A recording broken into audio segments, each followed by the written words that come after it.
This is the period of time in which you'll have the greatest opportunities and the greatest threats to your iman and to your future, right?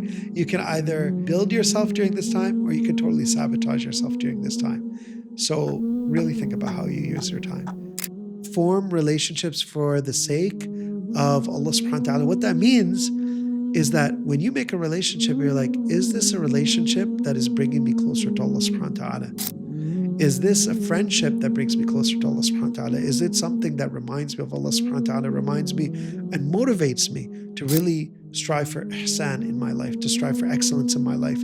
If it is, that's the one kind of relationship I want to invest in. I want to spend more time with that relationship. If it's a relationship that I'm not really getting a lot out of, maybe it's, stressing me out, or we're just talking about bakwas, nonsense, right?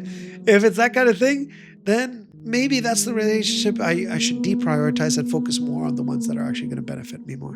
Really try to be connected to community, not just in university, but also outside. Be connected to your local masjid community. Be connected with other Islamic organizations that you find yourself drawn towards volunteering with or supporting, right?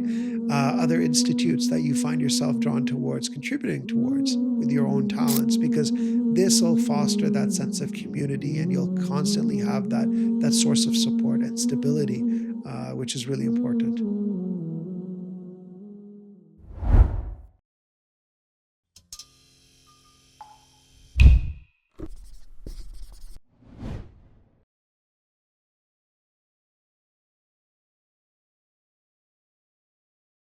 بسم الله والحمد لله والصلاة والسلام على رسول الله وعلى آله وصحبه ومن والاه. رب اشرح لي صدري ويسر لي أمري واحلل عقدة من لساني يفقهوا قولي. السلام عليكم ورحمة الله وبركاته, and welcome to another episode of Between Classes, where today we'll be discussing the topic of how to maximize your time in university as a Muslim student. And today we brought a very special guest to go over this topic. Our guest is a medical doctor, a clinical neuroscientist, Islamic theologian, and a specialist in Quranic sciences. Apologies. He is an associate professor at McMaster University and a doctoral candidate in Islamic theology at the University of Nottingham. He memorized the whole Quran during his youth and has received ijazats in all 10 readings of the Quran through both major and minor transmission routes, and has received certifications in the sixth book of Ahadith and has numerous works in the field of Islamic theology. Our guest today is Dr. Nazir Khan. Assalamu alaikum wa rahmatullahi wa barakatuh. Wa alaikum assalam wa rahmatullahi wa barakatuh. Jazakallah khair. Jazakallah khair for coming to our podcast today. So today's topic is going to be about how to maximize our time in university as Muslim students. And before we delve actually in the topic, I wanted to get a highlight of how your university experience was, because I know you were an alumni from McMaster University. You've studied health sciences. I know you then studied your medical degree over here. You've been involved with the MSA, but also have studied Deen, right? So I was wondering how was that for you? Yeah, subhanAllah, every time I visit the McMaster campus, like it brings back so many memories. And this is what you'll experience as well. After you graduate, you move on and you come back, 10, 15 years later, almost every single corner of the campus has some memory that's associated with it, right? You'll walk down one path and you'll be like, oh, I can remember exactly the conversation and the joke that this brother made at this point, or like, I can remember we were eating burgers together over there. Like you'll have all these memories. So alhamdulillah, it's a place that has a lot of good memories. Mashallah. It's, yeah. Yeah. So when I reflect on my experience as a university student, when I think of opportunities that are present for us as university students, I think of three things. I think the first one is obviously academics, having to study. That's why we came to university. But also there is the aspect of community, finding obviously that community that you can grow with, right? As such with the MSA, right? And last but not least, also there is opportunity to grow in your faith, right? In your deen. So I'll just be going over each one in more details. But starting off with academics, many students come to university not knowing what they want to do, right? What they if they are happy with their first year program, whether they want to change, what they want to specialize in, after their first year, what they want to do as a career, right? So, my question to you is, how do we approach with finding direction in our careers, but also studies? Yeah, it's a good question. And I've always told people, like, when you come to university, these are like the years of your life where you'll come out a totally different person, right? From the person you were when you come in. And I think everybody testifies to that, right? You're not the same person you were when you come in because you go through such a rigorous process of self discovery Yeah. where you're really finding what your abilities are, what your interests are, what your talents are. And that's a very healthy process of exploration, right? And Agreed. to a certain extent, there's a very important spiritual aspect of that as well, Yeah. right? Which is finding the unique means by which I can do khidmah, right? The unique Mm. means of which I can be of service to the ummah, to the community, to humanity at large. Um, and we see that amongst the Sahaba, right? The Yeah. companions of the Prophet, ﷺ, that they Of were course. not all clones, right? They were Yeah. all very different and contributed in very different ways. And so it's totally okay to explore and try different things and to see where you find yourself most inclined towards learning and contributing and something that you really see yourself doing as a future career. Okay. I think an aspect that helped me, especially when I was in my first year, I had to decide what my specialization was. Yeah, And also, I think for the most part of my university was istikhara, right? Istikhara, obviously seeking Allah's guidance in terms of decision making, right? yeah. So, could you explain for our audience that might not know what is istikhara, and how often should we do it? Yeah. Throughout the duration of our time in university and even beyond. Yeah, so istikhara is fundamentally a dua to Allah Yeah, subhanahu wa ta'ala. It's fundamentally asking Allah subhanahu wa ta'ala for his assistance in the choices that we make and yeah, in helping us guide those choices. So if you read the dua of istikhara, right, you're ending that dua or concluding that dua with a request, oh Allah, if this is something that is beneficial for me in terms of my deen, in terms of my faith, in terms of my livelihood, my prosperity, my worldly prosperity, in terms of the final end for me. If this is going to benefit me in all of these different domains, فَقْدِرْهُ لِي وَيَسِّرْهُ لِي وَبَارِكْ لِي فِي, right? Then decree it for me, make it easy for me, and make it blessed for me, right? yeah. And if it's not that, then divert it from me and divert me from it. So that's ultimately what istikhara is a dua. So that can be, that dua is performed when you do the salat al istikhara. You perform that dua at the end, and that is really taking Allah subhanahu wa ta'ala's guidance in your decision making. Now, some people have some misconceptions about that. Like Mhm. people think, you do istikhara and then you see the answer in a dream or something like that. Yeah. That's not actually how it works. The Hmm. way istikhara works is you're still, you know, um, making a decision, but you're trusting Allah subhanahu wa ta'ala and seeking Allah subhanahu wa ta'ala's support in that decision, right? So you do istikhara, you do istishara, which is Yeah. consulting others who will help inform that decision.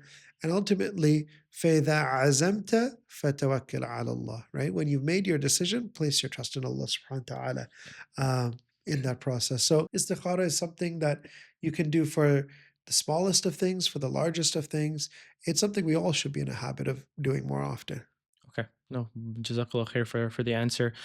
Back to studying. So students sometimes see, the act of studying as a purely, materialistic action, right? When it could actually become a form of worship, right? When putting this intention on it, right? So, do you mind actually going with the importance of obviously setting your intention, and how could we make this a form of reward or for us, a form of ibadah? Sorry. Yeah, yeah, exactly. So this is really important because from the perspective of the Muslim, um, everything in life can become part and parcel of our ibadah, our worship, if it's done with the right intention, with the correct intention, Mm-hmm. right? And that shows us how our entire life becomes this transformative experience to come closer to Allah subhanahu wa ta'ala. So that includes studying, right? Like Yeah. that is definitely part of it. A lot of people have heard of Jordan Peterson, psychologist, Yeah. University of Toronto, very controversial and since disgraced personality, right? But Jordan Peterson, like his actual work in psychology, was talking about something called maps of meaning, where Mm. he said that everything that a person is doing is embedded within these maps that make it meaningful to the person, right? So Hmm. you're working on some small project, and that's important and relevant to you because it's part of getting a good grade on that course, and that's important because it's part of get doing well as a student, and that's important because it's embedded within this aspiration of your career or Yeah. whatever. Now, what's the biggest map for us, right? Yeah. So as Muslims, what we believe is that biggest map of meaning is actually being informed by our faith. It's our worldview, Yeah. right? And that's what's dictating all of that and driving it. So when we have, the seeking the pleasure of Allah subhanahu wa ta'ala as the focus for us, that is transforming everything into active worship because it's putting it in its proper place within a map of meaning. Okay. And even just thinking about it, I feel like it could, in a sense, be a form of motivation, right? When we, struggle and strive, to study those late hours and everything, with the intention of obviously doing it for the sake of ibadah, that we are being rewarded for the work that we do, right? The amount of output that we put into our studies, Right. which is quite nice. A question that I wanted to ask too is how can we strive to have ihsan in our day-to-day studies, right? And to follow up with that is also developing good habits and consistency without falling behind and falling into burnout. Yeah. So you can imagine, two people taking the same course, Yeah. but having totally different attitudes for it, right? Hmm. One person, they're like, oh, you know what? They post the lectures online, they post the slides online. Yeah. They don't attend any of the classes. They're just like, what's the point, right? I'll just cram this before the exam. Then 1 week before the exam, this person is downloading all the content, going through all this material, and they're just trying to cram through. Just what's their ultimate goal? Their Yeah. goal is not to master the material. Their goal is just to get that grade that's going to allow them to do well in the course, right? Yeah. Versus somebody who's really and that might be the case that somebody does. I'm not saying that's necessarily the wrong thing. If it's maybe it's a bird course, and maybe that is an appropriate thing. It Yeah. depends on how that fits into their overall map of meaning, let's Yeah. say, right? But it might be the case that, somebody else studies the same material, really trying to engage with it rather than just passively trying to memorize stuff, but they're asking questions, they're trying to see its relevance in other areas. Um, and they're doing that throughout the whole process. What they walk away with is going to be a totally different level of understanding of that same material than the other person. And I'm reminded of two examples, Islamic examples, that kind of highlight the way in which we learn. Okay. The first is the example of Abdullah ibn Abbas, radiallahu anhuma, who is not only the cousin of the Prophet Muhammad sallallahu alaihi wasallam, Awesome. but he is also the greatest scholar of the ummah. He is known as the scholar of the ummah. He is known as the one who the Prophet Muhammad SAW made dua for. Allahumma faqihu fi din wa allimhu ta'wil. Right? Oh Allah, grant him understanding of the religion, teach him the interpretation of the Quran. Now, Ibn Abbas was asked, how did you attain this level of knowledge? And he said, بِقَلْبٍ عَقُولٍ وَلِسَانٍ سُؤُولٍ. So he said, with a heart that comprehends, that is very attentive, that's trying to understand, and with a tongue that is inquisitive and that is asking a lot of questions. Now, compare that with the attitude of many students today, Yeah. right? So oftentimes their heart is not attentive. Yeah. They're sitting in a session, they're on their phones, they're chatting with somebody else, or they're not even attending the classes. So they're not focused there. They don't have that mental focus Yeah. or they might be in there, the class, but their focus is how can I argue with the teacher rather than how can I try to understand the material first and ensure that I attain a proper grasp of it. Yeah. And then the other aspect, lisan in Sa'ul, that, an inquisitive tongue, that somebody who is constantly asking questions to try to better their understanding. When you really master the material, it's like you're able to come up with a list of questions and say, well, what about this aspect? What about that aspect? Well, how does it apply to this area? You know, how do we um, harmonize this concept we learned today in class with what we learned last week, right? Yeah. You go to the professor, you ask these questions. Now you're engaging with it at a different level. So that's the example from Ibn Abbas that I would say that really highlights that. The other example that I think highlights it is Imam Malik. He compiled the Muwatta, his famous compilation of Yeah. narrations, according to some reports, over 40 years. And then he taught it to students in a session in 40 days. And he pointed out, like, I've taught you something in 40 days that I collected over 40 years. ما أقل ما تفقهون من. Like, how little is it that you're going to understand from this material because you're trying to cram it, Yeah. right? Yeah. In the same way, when we try to just cram through material, that material is clearly not of much importance to us, and we're not going to retain a lot of it. I see. And in terms of, I guess, scheduling, right? In terms of a student's sleeping schedule, right? We know that there is barakah in the early hours of the day, right? So the same 24 hours that a student might have, say that they wake up early, it wouldn't be the same as someone that does wake up early and stays up after Fajr, right? Do you mind going over the importance of those early hours in the religion? Yeah, so definitely the Prophet Muhammad SAW said Yeah. that Sallallahu my Alaihi Wasallam. ummah has been blessed in its early hours, and there is a special importance to that, to those early hours.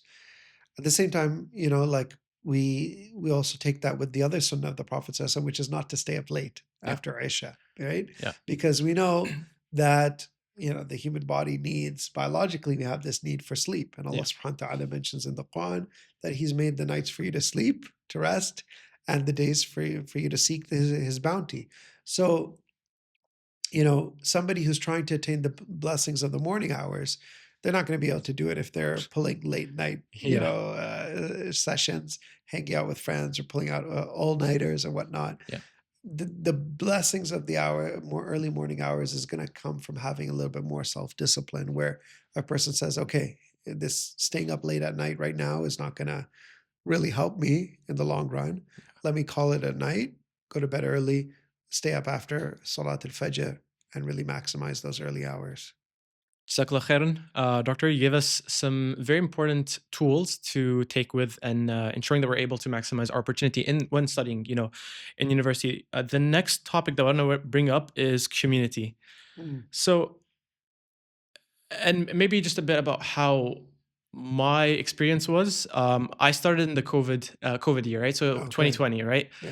And because of how everything was online in our first year, when everything became in person in our second year, we saw everyone, and my program's particularly very small as well, right? Everyone got to socialize and make those connections in class, right? More so than I think the people that are in the cohort above us and below us, right? But despite that, I would still see students that keep to themselves, right? They just do their academics and they're just in and out of class, right? So I just wanted to ask you, what is the importance of being in a community, finding a community, socializing with your classmates in university, and even maybe just a personal question: how was the MSA that to you, right? That community that you came to, right? Because I know you've been quite involved in the MSA during your time here.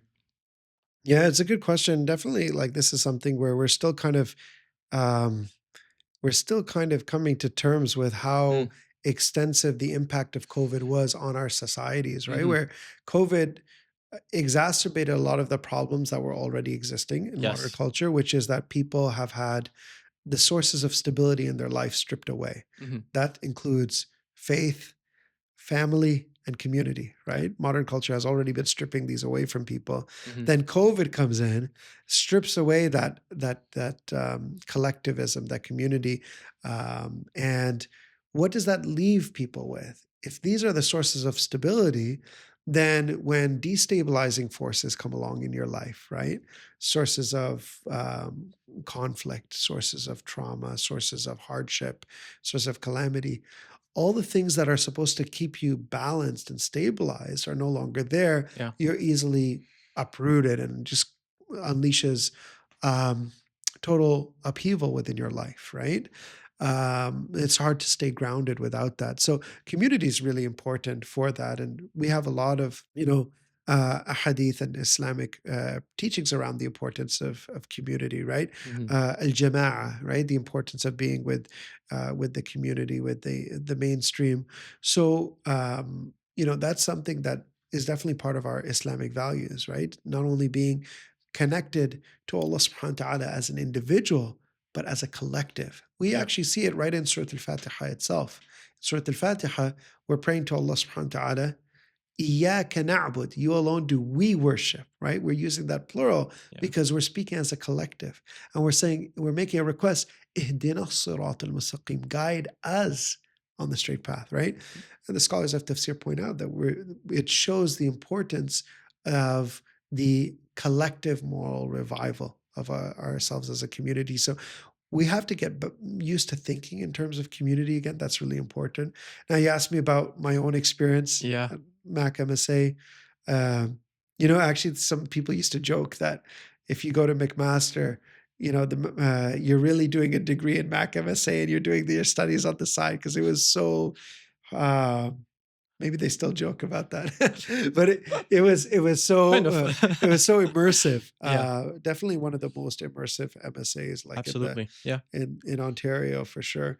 Um, just sucks you in, and you're involved in so many different events and initiatives, and like you do so many different things. So Yeah. you really had a strong sense of community when you're Hmm. part of the MSA. Now, what I noticed is that a lot of people, after they graduate and leave the MSA, they leave the university world, they're out of that bubble Hmm. and they're back into this world where, they've got work, they've got family responsibilities, and they end up becoming very distant from the other people that they had very close relationships with. Hmm. And it creates this feeling of sometimes loneliness or feeling of being just disconnected, feeling detached, and losing that sense of fulfillment that you have when you're close together. And so I'd say very important for people to have in mind that don't just keep this bubble as something that you do when you're in a university.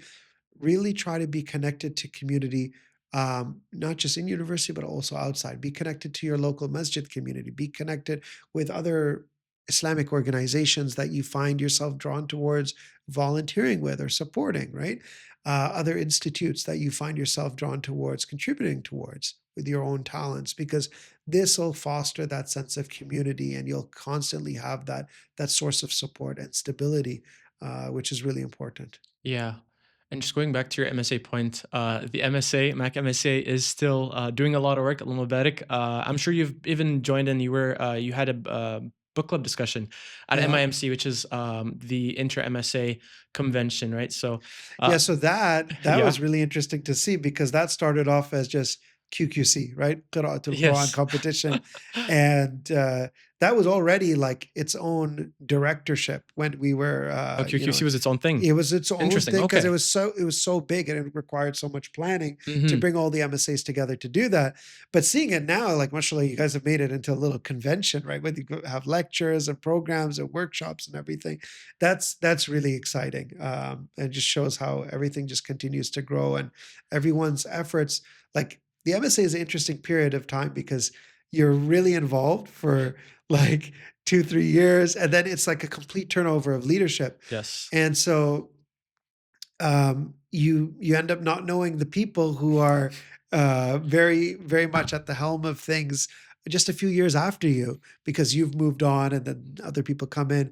But it was a reminder to me of how the efforts continue to build off one Of another, course. Yeah. right? And so everything that you do in the MSA, like it will continue to impact Muslim students at the university for generations to come. Alhamdulillah for that. Yeah, May Allah bless alhamdulillah. our predecessors in the work that they've done in the I MSA. mean, And actually, just following up on the topic of obviously finding that community after university. How was that for you? Like, what type of communities, or I guess volunteering, whether or studying or massages that have you volunteer with, yeah, Yeah, for definitely. The masjid community is always a okay. very important one for me. Another important source of community was for me. I was very involved with the Yaqeen Institute, right? Yaqeen, okay, yeah. I'm still involved as a researcher, Alhamdulillah.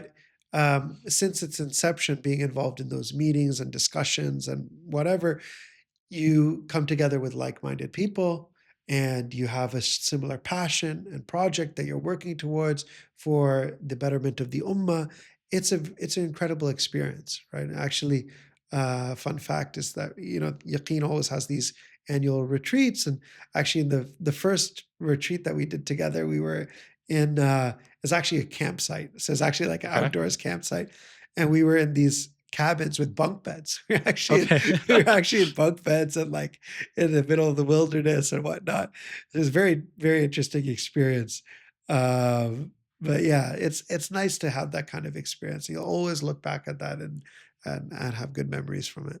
And with the time that you were in university, right? With the MSA, you've mentioned, and for those that don't know, you were very heavily involved in the MSA. You were the senior advisor at one point, and also the public relations external. Um, and being just involved in the community, like you meet a lot of people, right? Over the times, the years that you've been in university. What does it mean, and how do you develop those relationships? What does it mean to meet, a brother in T13 and love him for the sake of Allah? Mm. Yeah, I think subhanAllah, you do meet a lot of people, and when those relationships have that barakah in them, because they're formed for the right reasons. Those are relationships that are formed because you're coming together out of a shared love for the deen. You're coming together out of that love for Allah subhanahu wa ta'ala. SubhanAllah, you'll notice a difference between some relationships in your life and other relationships. Yeah, You have some relationships in your life where even if you're far apart or you don't follow up with each other for a long time, you might not be in touch regularly, but when you do get back together, you feel like the conversations, the smiles, the laughter, they pick up right from where you left.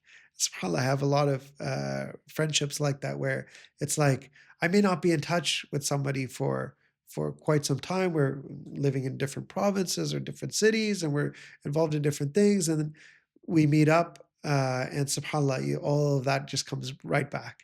Versus you might have other relationships where you see somebody frequently, but it always feels kind of it like doesn't hit. it doesn't. Yeah, you Yeah, feel like it's a little bit awkward, or you're yeah. struggling to make conversation and whatnot.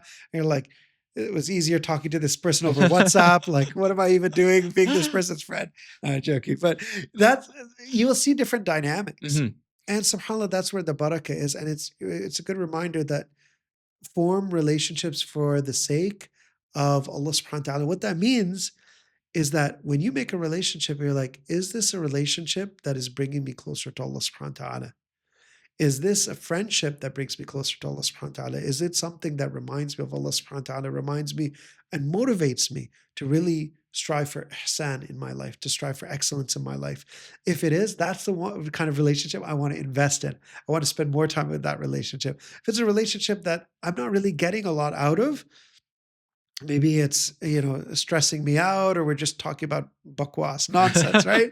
If it's that kind of thing, then maybe that's the relationship I should deprioritize and focus more on the ones that are actually going to benefit me more. Yeah, I don't know if you've gone to T13. I believe you went inside T13 before the The podcast. musalla. The Musalla. I don't Yeah. know if you saw, but we had a stop the bakwas Oh, sign by really? the door. Yeah. Okay, good. Good reminder. Yeah, yeah. Alhamdulillah. Yeah. With regards to time commitments, right? And we highlighted the importance of obviously being with a part of different organizations, right? Your masjid, your MSA, but the different type of organizations, right? You were with Yaqeen. Um, I wanted to go over and highlight the importance a bit more of what it means in Islam to diversify your deeds, your portfolio of good deeds, right? So Mm. we see some people in university, sometimes they don't have the luxury of, having time outside of university to volunteer with, say their masajid or whatever. But even in university, there are opportunities to be involved in many ways. What are the importance of having to ensure that you have a bucket of good deeds that you have for each, I guess, volunteering opportunity. Yeah, so the prime example of this is the story of Abu Bakr radiallahu anh, right? Hmm. When he asked the Prophet ﷺ, when the Prophet ﷺ told him that there are multiple gates to Jannah, Hmm. and he asked, will anyone be called from all of the gates, right? And the Prophet Muhammad ﷺ said, Sallallahu yes, alaihi and I wasallam. hope you will be, you will be the one, right? So just seeing that lofty aspiration, right? Like you can't physically enter multiple gates, but you just to know that you'll be called from multiple gates means you have that aspiration to really try to fulfill, as you said, Yeah, a diverse portfolio of good deeds, right? You really want to try to do as much as you can of various types of actions that are pleasing to Allah subhanahu wa ta'ala. At the same time, there will be some actions that you feel more drawn towards of than course. others because of your own unique tendencies. And Hmm. this is something, I co-authored a paper with Dr. Zohair Abdurrahman, who is also Yes. McMaster alumni, Yep. for Yaqeen Institute, which is called Islamic Spiritual Personality, right? Hmm. Or Islamic Theory of Spiritual Personality.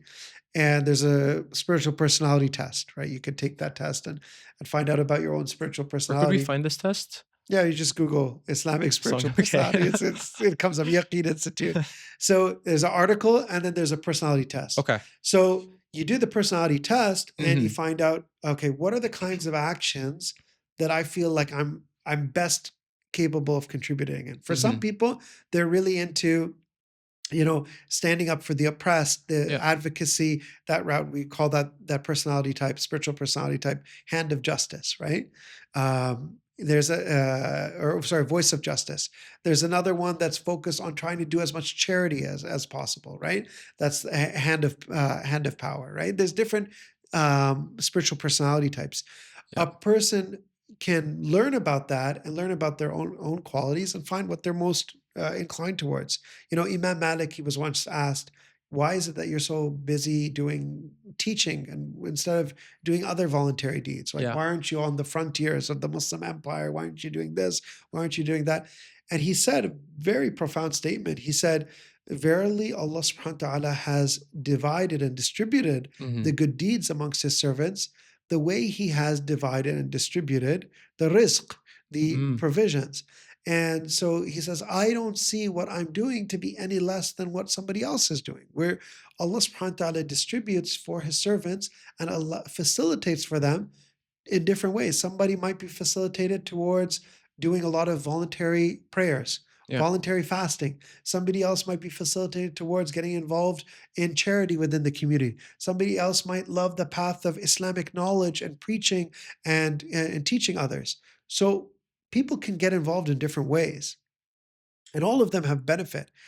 But knowing, what you're best suited to contribute in, that allows you to really know where to focus, and then try to also create a diverse portfolio and ensure that you don't neglect any other areas, Hmm. but really try to find your purpose. I see.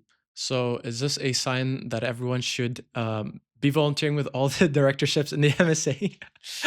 Yeah, I think it's the opposite. I think it Yeah. really tells people that you have some unique talent to offer, Yeah. and there is a calling out there for you, right? And so, the MSA is a microcosm of this, right? You Yeah. have some people involved in da'wah, right? There Hmm. some people involved in the Islamic education, some people involved in the prayer services, some people involved in organizing people, bringing people together for the events, for the MIMC, for all this kind of stuff, right? Yeah. So the other one that we'd always joke about, I don't know if they still have the position, Okay. but Brother Social. We still have that. You Yeah. still have Brother Yeah. We Social? had an event today. So that's the best. It's just like fun and games, right? Yes. Yeah. Yeah. Just bringing people together for chilling. I sometimes joke that like I went from being like senior advisor of Mac MSA to my life after Mac MSA is like more Brother Social. So that's now I just kind of bring brothers together to hang Yes. out. But yeah, that also is an act of ibadah, right? It's Yes. active Yeah. worship if it's done in the right intention, bringing people Hmm. together, creating, fostering that sense of ukhuwa, right? That Hmm. sense of brotherhood amongst people. It's an important part of our deen. Yeah. And one thing that actually I heard in one of my classes, so it was this.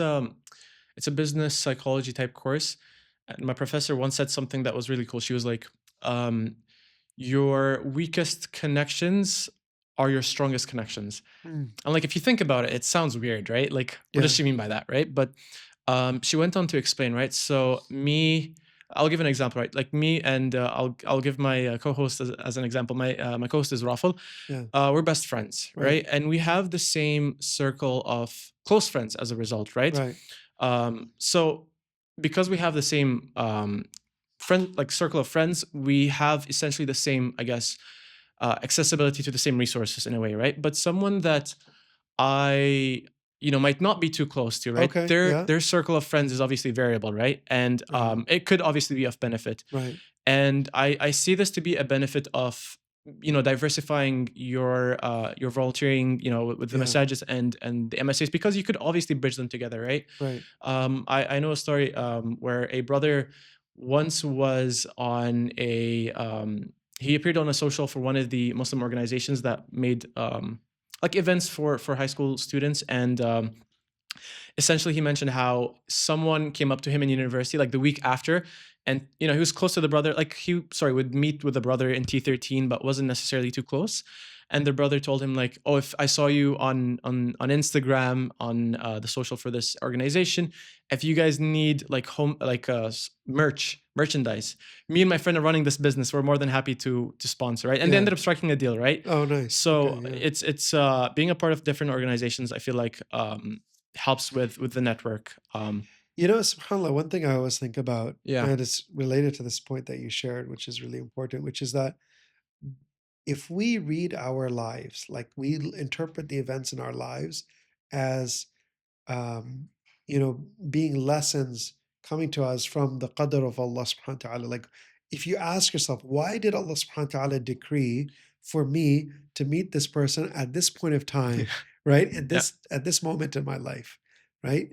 We will see a whole different set of benefits from the events in our lives, right? Because every single person Allah subhanahu wa ta'ala brings into your life at a particular moment, at a Hmm. particular time in your life, is for a wisdom.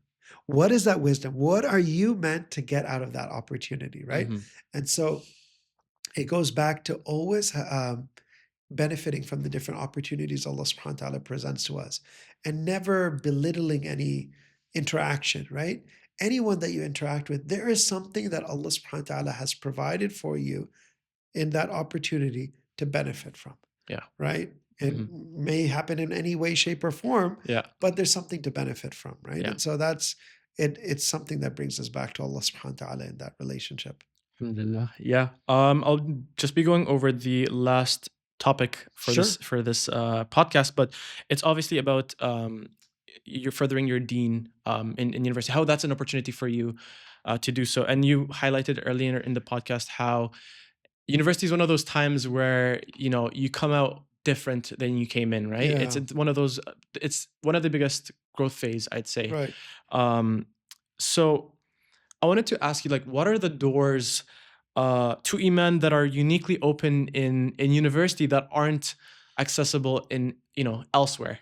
Right. That's a really good question because not only is university such a formative period in your life in terms of developing your career, in terms of developing your personal aspirations and identity, but it's also a really, really critical time in your life in terms of developing your spirituality, in terms of Yeah. developing your iman, because this is the period at which, as a young adult, you're someone entering into that period of adulthood where your brain has completed its development, and you're making your decisions, you're forming your values, being around others who motivate you to who are like, as the hadith describes, the perfume sellers, the friends Yeah. who are perfume sellers, The blacksmith, who was it? yeah, the Yeah. blacksmith is the opposite, Yeah. right? Opposite. Yeah. In the blacksmith, you're going to either get burned by his furnace, or at the very least, you're going to be inhaling in the fumes, Yeah. right? The perfume seller, he might give you perfume as a gift.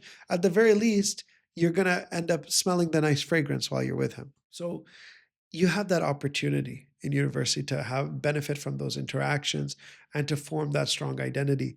Um, but it's also a period of time, like just looking at the age of people in university, it's a period of time where you have an incredible amount of energy, free time, you're intellectually at like one of your sharpest points in life, where your brain is just hardwired to learn so much information. Mhm. You can set your level. You can set the pace for the rest of your life of how you are going to proceed through Islamic knowledge, through your Islamic contributions. Yeah. And I feel like everything, when people ask me, well, how did you do it? Like balancing studying the Deen with your time as a staff physician or as a fellow, as a resident, as a medical student. For me, all of that is coming back to the earlier period, which is how did I balance my time as a high school student, as an undergrad student? Because that's the period that really sets you up for what you're going to do for the rest of your life, because that's when you can really internalize the most knowledge, Mhm. develop the positive habits that are going to allow you to really succeed as, for example, a student of Islamic knowledge, or Mhm. succeed as somebody who is um, a backbone, a pillar of support within our community, because of what you're developing at that time. So this period of time in university, don't just take it as a time where you're just trying to study for your exam, get your degree. Take it as a time period where you're also formulating your identity as a believer, as a Muslim, as somebody who wants to use their iman to develop the best and most virtuous actions, to develop the highest, aspirations. It's a prime time to do that, because you're surrounded by this bubble of, Yeah. support. You're surrounded by like-minded people. You're surrounded by people who can be the perfume sellers in your life. So use it as much as you can. Take advantage of it, and also you're not laden with all the types of stress that will come to you later in life, Yeah. as when you have more burdens in terms of your family responsibilities, when you have burdens in terms of your financial responsibilities, when your life becomes stressful, be related to commuting to and from work and trying to figure out your plans, and plan not just for yourself but plan for your kids and whatnot. You'll have all these other things that will make your hair gray, and right now, you don't have any of that. You're literally in this oasis of your life where, you have this very unique period. You can do whatever you want. You can study whatever you want. You can maximize what you're going to benefit from during this period of time. And it reminds me of the hadith, take responsibility of five before five, right? Yeah. And two of them were Yeah. your youth before your old age and your time before it's gone, right? Yes. Yeah. Yeah. So, Which, yeah, highlights the importance of this being the time for us to strive, right? yeah. And also, like, with us being, alhamdulillah, having a very strong MSA community, Yeah. they say that a person is made from the average of his friends, right? So being in a community that obviously is very strongly on the deen obviously helps us in growing. Obviously, being with people that are above us Right. in their path and so on. But Jazakallah khairan, Doctor. I'm going to go Yeah. over some closing reflection questions. Sure. So, first one is, how can a student measure success in university from an Islamic perspective? So the parameters of success are, outlined for us in the Quran, right? When Allah subhanahu wa ta'ala talks about قَدْ أَفْلَحَ الْمُؤْمِنُونَ, right? The believers have been successful. What really determines our success in life are not the parameters by which people measure things today, Yeah. in terms of social media likes and number of followers on Instagram or TikTok, Views. or number of views, or the ways other people measure success in terms of financial Yeah. success, or Grades. grades, Yeah. or these kind of things. What really determines your success is, your ability to fulfill your purpose in life, Mm. right? Because if you write an exam and it's a math exam, and you give me back the exam paper and you've written, all the correct answers to questions related to history. Let's say you write your Canadian history answers on a math exam. Everything you've written might be 100% correct, Yeah. but you will get zero on the exam because you didn't do what you were asked.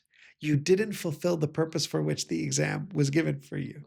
And in the same way, when we've been brought into this life, we were asked something, right? We were given a certain purpose to which we were assigned. So you can do all sorts of different things, but the definition of success is to fulfill the purpose for which you were created in the first place, right? Yes. Yeah. And that is to really maximize our potential as servants of Allah subhanahu wa ta'ala, as worshippers of Allah subhanahu wa ta'ala, striving to fulfill our duties to develop that ethical cultivation, that spiritual cultivation, and in all aspects of our lives, right? Mhm. So that is the bottom line of how we measure success. Yeah. Jazakallah khair. And that is a beautiful analogy, by the way. The next question would be was what is one thing you wished every Muslim student understood before entering university? The thing I wish every Muslim student understood before entering university is that this is the period of time in which you'll have the greatest opportunities and the greatest threats to your iman and to your future, right? You can either build yourself during this time or you can totally sabotage yourself during this time. So, really think about how you use your time. And another one is actually quite the opposite. It's for those that are in their third year, fourth year, fifth year, or maybe if you're in engineering, sixth year, about to graduate and listening to this podcast. Like, what is the best way to end strong? Yeah, I'd say stay motivated by surrounding yourself with people who increase that motivation. Keep goals for yourself and not just goals in terms of your career, but goals in terms of your personal development, your spiritual goals. And then when you have those goals, set for yourself the midway points, the way markers that are going to allow you to know that you're progressing towards those goals, right? Maybe one of your goals is to really study and learn the biography of the Prophet Muhammad. Okay, you want to achieve that. Which book are you going to read? How much are you going to read per month, per week, right? When are you going to schedule that in? So you take that big goal, you break it up into smaller points that you can progress towards. Okay. And last but not least is how can we ensure that students that do leave university are able to support their community and be a form of sadaqah jariyah in the way that they help their community? I think if somebody has that intention, right? Like they have that vision for themselves, that it's not just about getting involved while they're here in the MSA. It's about carrying that forward to be of service throughout the rest of, a person's life. If you have that vision for yourself and you realize I need to do this, right? As a person, to be constantly thinking about how I can contribute to the ummah, to constantly think about how I can use my talents. And the most important thing, dua, to make dua to Allah subhanahu wa ta'ala. That brings us first full circle to what we talked about at the beginning when we were talking about istikhara. Yeah. You also want to talk about dua and the importance of dua for ensuring that you have istiqamah, right? Steadfastness. It's not just you go through this period of 4 years, 5 years, 6 years, where you've got this super burst of activity and intense activism. And then after that, there's nothing. Yeah. You want to have istiqamah, steadfastness. You continue strong throughout the rest of your life. Jazakallah khairan, Dr. Nazir. There were many valuable gems that you shared with us today. So I just want to say thank you. May Allah reward you abundantly for your time and your insights. Before we close, for anyone that wants to connect with you, follow up with the great work that you've done. You've released a book that we spoke about. We had a book club on in MIMC, the book on Fatiha. Where could listeners keep up with you and follow up with your work? Yeah, so the book, it's called The Straight Path, How Surat al-Fatiha Addresses Modern Ideologies. It contains reflections on Surat al-Fatiha as they pertain to a lot of the isms that we're seeing around us today. That you can download from Yaqeen Institute. If you Google it, it has a download, and you can also order a printed copy from Cube Publishing. So that's the main one that I would recommend. Okay, Jazakallah khairan. We will now conclude. Subhanakallah wa bihamdik. Nashhadu an la ilaha illa ant. Nastaghfiruka wa natubu ilayk. Assalamu alaikum wa rahmatullahi wa barakatuh.